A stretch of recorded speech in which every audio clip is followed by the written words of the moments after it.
It was simple, we thought. Just take a few chromosomes, slice them up, put them over there, and hey, perfect human being. I'm still not sure what went wrong. Maybe a miscalculation, a misprocedure, or maybe something beyond our control. Who knows? We, a few of my psychologist colleagues and I, were intrigued by human emotion. Anger, despair, euphoria. Was it possible to lock the mind into one emotion? To lock it into a euphoric state, so that no sadness or anger would cloud its thought? Theoretically, yes. I won't describe the procedures of our experiments to you, both because I wouldn't want you to repeat them, but also I fear I will go mad if I have to recount them. The terrible things we did. We were ambitious, youthful. Nothing could stop us, and no one could tell us that we were wrong. All I will tell is that we got a hold of a few stem cells, nurtured them into fetuses, and tampered ever so slightly with the genetics. The experiment was called the Angel Man Project. And the goal was to create a human being which felt only happiness. But something went wrong. Terribly wrong. Half of the test subjects died unexpectedly, without warning and without any cause. The remaining half were mostly born hideously distorted. 3 were born, well, perfect. A human being with mental capability beyond any other due to its locked euphoric state. They were perfectly normal up to 18 months. That's when the first symptoms appeared. Lack of balance, trouble sleeping and eating, low responsiveness. We all panicked on the inside, of course, but on the outside we remained calm and continued the project. We should have ended there. We should have taken those damned subjects and euthanized them and burned them and closed the lab. But we continued. Things only got worse.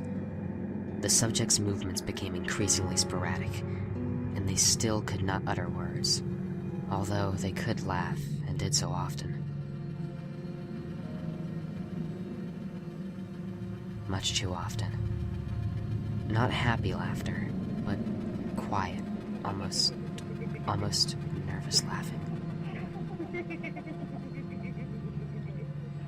No matter how much pain was inflicted on the subject, it merely stared at you and laughed, as if it were mocking you, calling your attempts to harm it futile.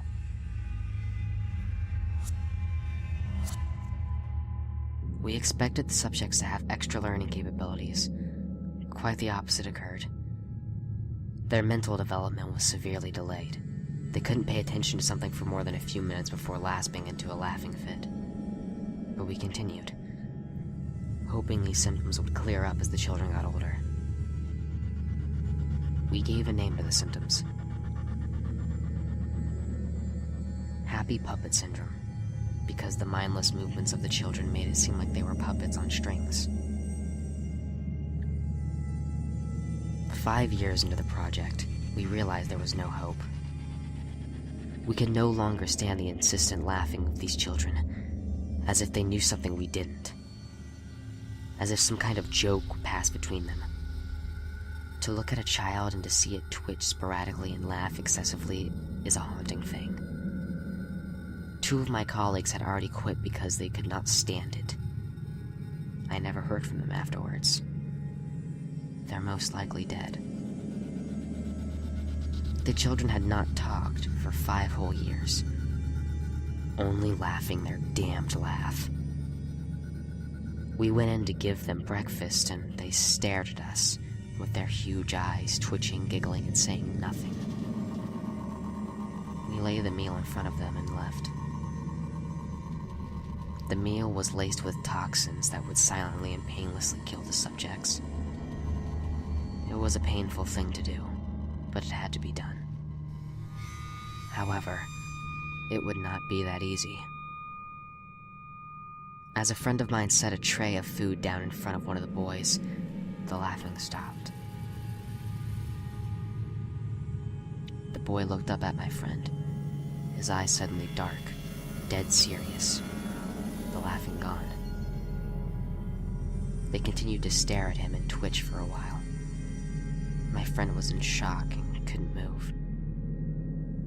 My colleagues and I stood with pen and notepad ready to take notes. Suddenly, my friend fell to his knees, grasping his head and yelling furiously. He appeared to be in tremendous pain. My colleagues and I were so surprised by this that we could do nothing but sit and watch.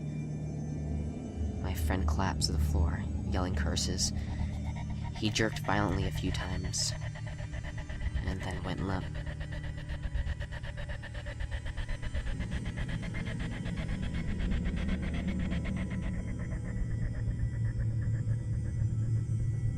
I held back the urge to be sick, more successfully than a few of my colleagues. Something about this was not normal. A dark presence seemed to tower over us. We immediately sealed the entrance. The boy stopped, looked at the door, and laughed. He fell to the floor, twitching and rolling about, laughing insanely. The two others did the same. After a few minutes, the fit ceased, and they stood up, still twitching and giggling. The lights went out. I heard crashes, glass shattering, screams. The most terrifying thing of all were the haunting whispers, coupled by the quiet laughing.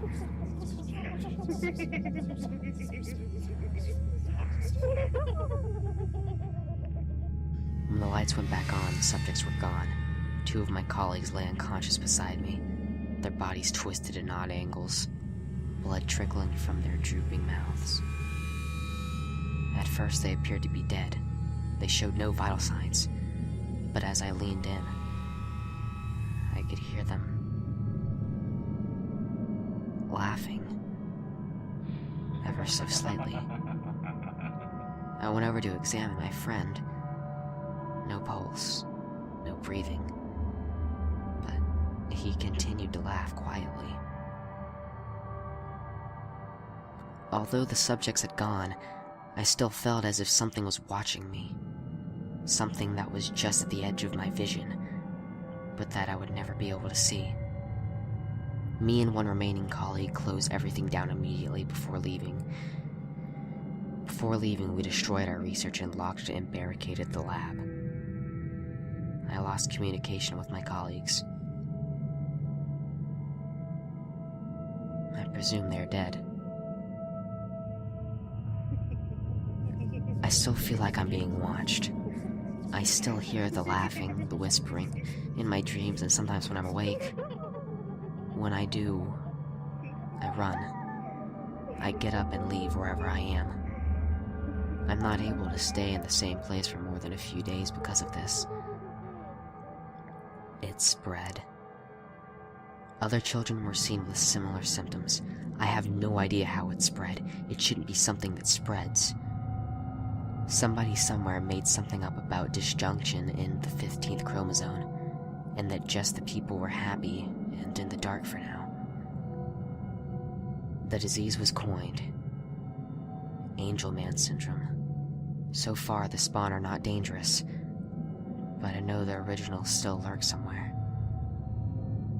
I know that they're coming for me. I know that they'll find me. I accept this. It's what I get for attempting to tamper with nature. I leave this letter here as a warning. They are coming for you too. They are coming for all of us. If you ever hear whispering, laughing at the edge of your hearing, run. If you ever feel as if something's standing right at the edge of your sight, but you can't look at it, run. Also, I warn you this. 1. Do not tamper with what is not yours. 2. Even angels can be demons in disguise. And 3. Do not come for me. I'm as good as dead.